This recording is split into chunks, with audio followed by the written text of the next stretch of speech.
अरे अरे अरे अरे रोहन आणि सौरभ नाही आले. हा नाही आता ना खूप उशीर झाला. अरे आला रे बस. अरे तू एकटाच आलास? सोबत कुठे आहे? अरे हो, मी त्याला कॉल केला होता. तुम्हाला तर माहितीच आहे त्याच्या बाबांना ब्लड कॅन्सर आहे आणि त्यांना प्रत्येक महिन्याला रक्ताची गरज असते. परंतु यावेळेस त्यांना रक्तच भेटत नाही. रक्तच तर पाहिजे ना, ते काय मिळून जाईल, एवढा काही इश्यू नाही.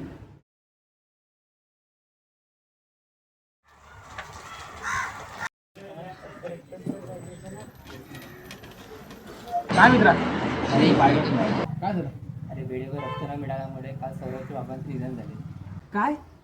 फक्त रक्तच तर पाहिजे होतं ना. रक्त कसं नाही मिळू शकत, आणि त्यामुळे कोणी जीव गमू शकते? आपल्या सर्वांना असेच वाटते, रक्तच तर आहे ना, कोणीही देईल. परंतु रक्त न मिळाल्यामुळे कित्येकांचे प्राण जाणार. या अनुषंगाने जगद्गुरू नरेंद्राचार्यजी महाराज संस्थानामार्फत दरवर्षी रक्तदान शिबिराचे आयोजन केले जाते. त्याचप्रमाणे यावर्षी देखील 4 जानेवारी ते 19 जानेवारी या दरम्यान संपूर्ण महाराष्ट्रात रक्तदान महायज्ञाचे आयोजन केले आहे. तरी आपण जवळच्या रक्तदान शिबिरात जाऊन रक्तदान करावे, कारण रक्तदान हेच सर्वात श्रेष्ठ दान. त्यामुळे वाचते दुसऱ्यांचे प्राण. श्री गुरुदेव.